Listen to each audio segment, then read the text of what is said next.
This is a decision about one individual, and reconciliation, self-determination, self-government, treaty governments, that's way bigger than this. Before being ousted from Liberal caucus, both Jody Wilson-Raybould and Jane Philpott played significant roles within the federal government when it came to reconciliation with Indigenous peoples, and that has some Indigenous leaders condemning their expulsion. Francine Joe is president of the Native Women's Association of Canada, and she joins me now in studio. Hi, Ms. Joe. Nice to see you. Nice to be here. Thank you for coming in. First, I'll just start off with your reaction to the expulsion of Jody Wilson-Raybould and Jane Philpott from the Liberal caucus. I wasn't surprised, but I was disappointed. I thought that this government had mentioned from the onset they were going to be different, and it feels like it's the same old story again.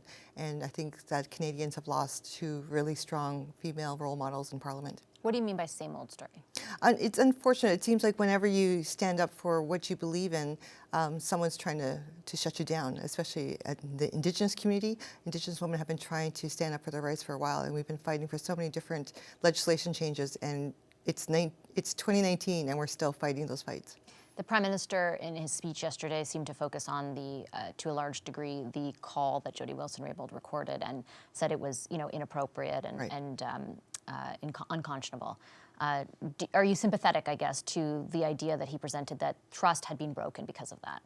I think there's been a lot of issues that have been brought up starting back in September, and I think it's probably not really a pretty picture to paint, but it's kind of like a pimple.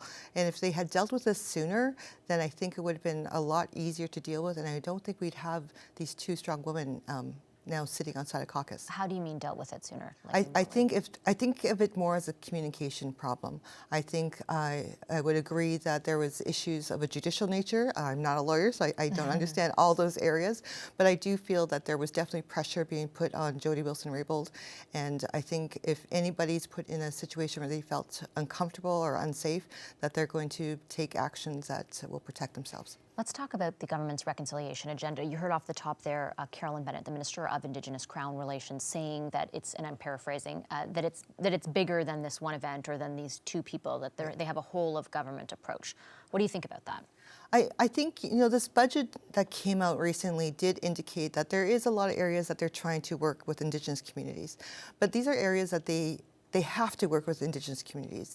There are treaties signed across this country. There is partnerships with industrial communities across this country. So these are obligations that Indigenous community should have as a Canadian citizen. So what I would like to see coming out of this is respect for female leaders, especially Indigenous leaders. And I think it's been quite the learning experience for all Canadians to see how government works.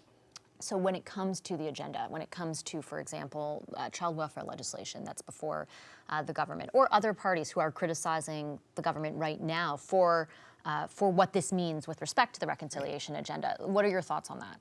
I feel we have spent a number of weeks on this issue of the Jody Wilson-Raybould Prime Minister and all parties combined there. And you're right, we have issues like Bill 262 UNDRIP that needs to go through. We have legislation on languages that needs to go through.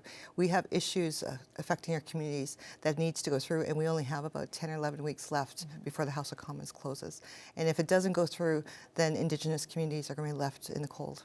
So what does that mean? What are you hoping happens? Are you worried that short time frame is not enough? I am worried, and I'm hoping that the focus from this point forward is put on those issues. I think both the House of Commons and the Senate need to step it up and address the Indigenous issues and listen to Indigenous communities and start doing the right thing. There are legislation that they're not perfect, and the parties are not perfect. We've seen imperfect actions happening over the last 7 weeks, but we need to move forward, and we need to accept each other for the good things we're trying to do for each other, for Indigenous communities and Canadians alike. And what are the consequences if that doesn't happen? I think we're going to see a number of upset Canadians, especially Indigenous people, who are going to go to the voting polls this fall, and it's going to be a very interesting election this fall.